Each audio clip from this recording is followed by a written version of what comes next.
அந்த கேக்கை எடுத்துக்கும் போது கணையம் பாதிக்கப்படுது அப்படிங்கிறத நம்ம தெரிஞ்சுக்கலாம். அப்ப கணையம் பாதிக்கப்பட்டா என்ன? இன்சுலினோட லெவல் வந்து போதுமான அளவு சுரக்காது. அப்ப இதுவும் நீரிழிவுல கொண்டு விட்டுறது.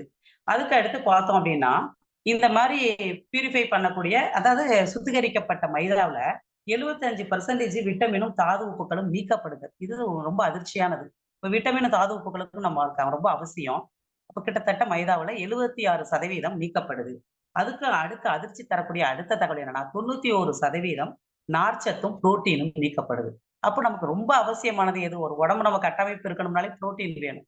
அப்புறம் நல்ல செரிமான தன்மை நம்ம உடம்புல வேணும். ஒரு பொருள சாப்பிட்டோம்னா நார்ச்சத்து இருக்கும். இது ஏன் நீக்கப்பட்டிருக்கு? அப்ப நார்ச்சத்தும் போயிடுது, தாது உப்பும் போயிடுது, விட்டமினும் போயிடுது. எல்லாம் போக மிச்சம் அதுல என்னதான் இருக்கு அந்த வெள்ள மாவுல அப்படின்னா 100% ஸ்டார்ச் மட்டுமே இருக்கிறது. அப்போ இந்த ஸ்டார்ச் அப்படின்னு இருந்தாலே இத நம்ம சாப்பிடும்போது ஆட்டோமேட்டிக்கா நீரிழிவுக்கு போறதுக்கு ஒரு 100% வாய்ப்பு இருக்குது. அப்ப இந்த இந்த மாதிரி இந்த மைதாவை